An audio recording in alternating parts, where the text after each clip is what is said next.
Welcome to Dare a New Belief, a place to discover what is possible for your life after the loss of a loved one, and where you will find inspiration, insight, support, and love, and hopefully a bit of laughter to help you through your day.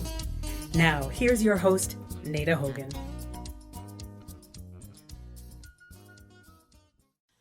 Welcome to Dare a New Belief, where you will find light and life, love and joy, healing, faith, and hope.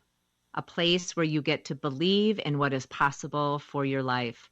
And today I have the great honor to welcome back Susy Markoe Schieffelin of the Copper Vessel. And she is a Los Angeles-based sound healer, Reiki master, Kundalini yoga teacher, and sobriety coach. Susy graduated with a degree in East Asian Studies and Religious Studies from the University of Virginia. She was inspired by her own healing journey and uses these modalities to help others transform their lives and find healing from within. Susy is vocal about her path to sobriety and her journey with alopecia. She is a speaker and a thought leader, encouraging people to build healthy, happy, radiant lives through self-love. Susy leads deeply restorative crystal alchemy sound bath ceremonies, healing rituals, group trainings, international retreats, and workshops. She also offers a variety of virtual experiences, including a series of virtual sound baths for self-healing on ALO Moves. Welcome, Susy. Thank you so much. It is so wonderful to be back with you again today. Oh, it feels so good to have you back. I'm like a little kid, all excited. I feel the same. Oh, thank you so much.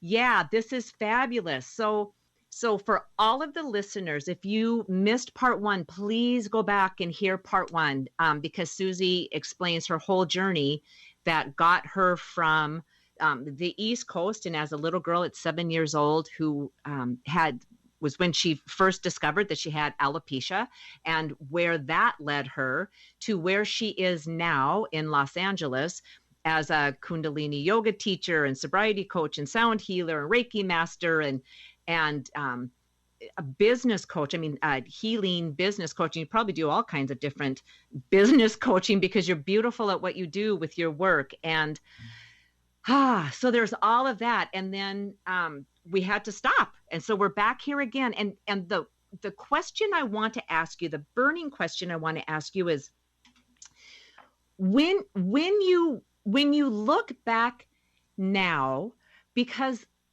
certainly there's little ones that are going through the same thing, you know, whether it's alopecia or some other kind of physical condition that's obvious to the world, right? But when we have anxiety, people don't always know that, or if we suffer from depression, people don't always know that. But when it's something physical, and kids, God love them, but they can just be cruel.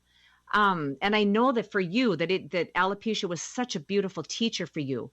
But what would you say to parents that have little ones that have some kind of physical something, and they feel like they're getting, and I guess I didn't even ask you that. Did you get picked on for that? Did you get bullied by that?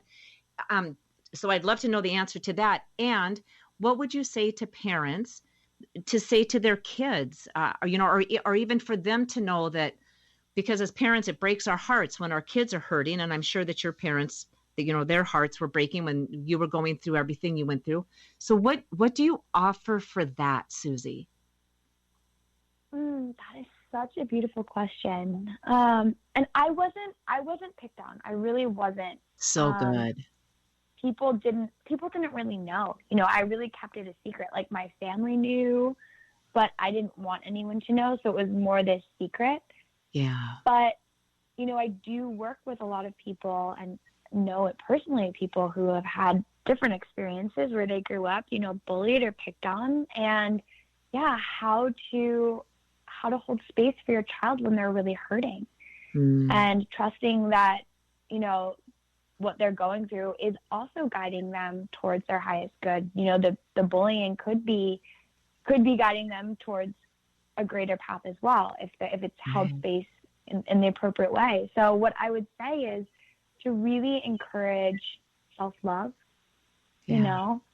helping them to understand that they are whole, they are complete, they are so worthy of love, and that worthiness doesn't come from anyone else's external validation or the opposite, or diminish through criticism. Yeah. I just think immediately of the 4 agreements, and one of them being not to take things personally. And that's something that is such a challenging thing to learn and live by for many people. But if you were to give your child at a young age that opportunity to really receive that, not to take things personally, that if someone is picking on you or bullying you or criticizing you, it's really doesn't have anything to do with you. In fact, it just demonstrates that they have pain in their heart. There's a saying that's hurt people. And so if someone is not treating you kindly, then love them, pray for them, and that can be challenging when you feel infuriated seeing your child suffering, but really teaching the child to say, like, it's not about them. It's not about whatever it is. If they're being criticized for having bald spots or whatever it may be, the person criticizing them is just reflecting their own inner pain. And so to pray for them and love them. And my mom would always say, kill them with kindness. Yeah. Yes. Beautiful.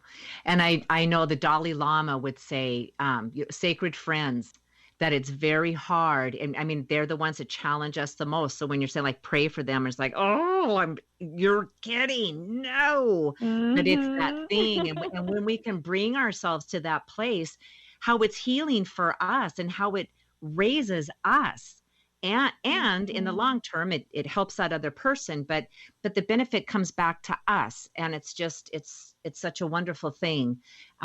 It's great advice, Susy. Thank you so much, because, it's that thing where our hearts break for our kids. And when somebody is in the place that you are in and has gone through your journey, and you're at that place where, and I love this, I wrote this down. You said, I am beautiful and I'm so lovable. And to be able to say that and say it from a place of authenticity and love and not ego, it's such a strong foundation, and it says so much about you.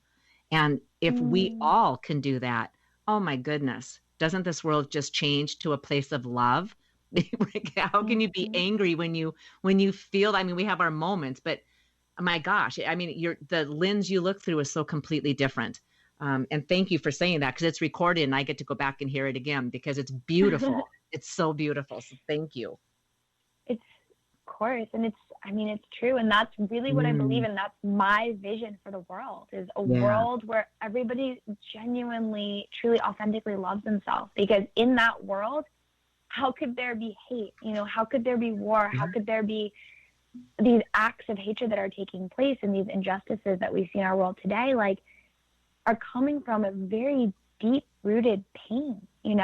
If people truly love themselves and can see that they are whole and that the world is a reflection of them, there's no need to be hateful or intolerant of one another. We can then approach everyone else from a place of love. Absolutely. Yeah. And the more people that hear that and know that, the more I think it inspires us to do our own work and to start changing, and to know that is so possible, because more and more people are saying that and openly saying that, and not being worried about any kind of backlash that, who do you, that's crazy talk. And it's like, no, I think we've had enough. I think there's enough people saying we need to switch this. So thank you. And I'm so grateful that it's here on my podcast that you said it. So thank you. Well, you probably have said it on their other ones, but right now I'm in the moment of, and I'm loving it. So, so Susy, I would love to ask you, when you're working with your clients, like, so say somebody comes in to see you, and say that they're coming in because there's an addiction, and they're wanting to work through their addiction. And, you know, it's not an easy street. It's, you know, it takes many times, it takes many attempts to be able to really master that. So when they come in to see you, do you decide from that person, just from being in their energy and what is going on, what they're saying, how they're presenting, and their energy, what you are going to use, or do you do a combination of the yoga and the breath work and the bowls? How does that all work? It's always very intuitive. You know, everyone is coming in at a different place on their journey with different, you know, traumas that need healing and things that need light shined upon them. And some people come, you know, already sober and ready to elevate their life into a new stage. And some people come really struggling. But I always begin my sessions with really a heart-to-heart conversation and asking them, you know, what brought you here? And do you really want this? And what makes you want it? You know, what makes you want to change? And what cycles have you found yourself stuck in that you're ready to break free of? Because oftentimes at the beginning of the journey, we don't really have that awareness yet. We know that, you know, life isn't working, we're upset, we're angry, we're in pain, but we're not really able to see the bigger picture. So that conversation starts to open up a window into the bigger picture of what could be possible.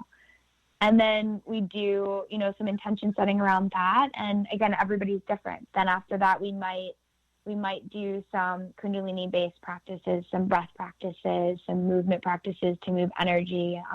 Especially in early sobriety, there can be a lot of energy that's stuck.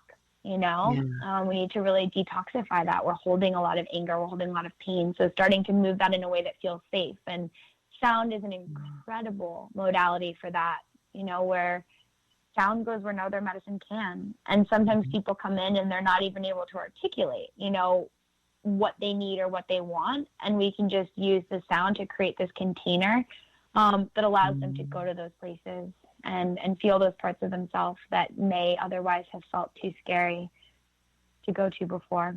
Yeah. Wow. So you were introduced to your first sound bath. Were you still in New York then when your aunt took you there? Or were you still on the East Coast, or was that when you made it to California for the sound bath? It was when I made it to California. I was in the process of moving. Okay. So, and even in that, and I wanted to ask you that. So even though I know you had a calling to come to California and, you know, leave the East Coast and go to California, and was that terrifying for you? Or was it just like, I knew that this is what I was supposed to do. And even though there was a little bit of this peripheral fear, it was just, I knew, and I was so solid in that. How did that feel for you? It was that again. You know, of course, I got the peripheral fear. Like, is this okay? Like, what's happening? I'm leaving my whole life, everyone that I know, moving to an entirely new city, not to mention side of the country. But it was this really deep inner knowing that this was what was right. And I didn't make an impulsive decision either. I had actually gone out to California in January with my sister. And while I was here, I just felt it. It was like, I need to be there. I need to be there. And when I went back to East Coast, you know, a lot of East Coasters go to the West Coast and come home saying they're going to move to California, and it's sort of a pipe dream, but I really felt it. And so I started to meditate on it and do visualizations, like really imagining what my life would look like here. And then I did very practical work around it too, where I wrote down things like, you know, where I would, you know, potential therapists, where I would take my dog to the groomer, like little elements of life that, you know, you would want to know, like, okay, if I live in LA, you know, who would be my doctor? So sort of mapping that out and identifying those things in a very hypothetical way. And things just started to unfold. Like when I got back from California, the company that I was working for at the time, I had a corporate job working in luxury lifestyle management. They asked if anyone knew of someone in California because they wanted to expand to LA. And I said, me. And they said, you're not qualified for that, because my role was really to be an expert in the industry. So when I was in New York, I was an expert on all things New York City.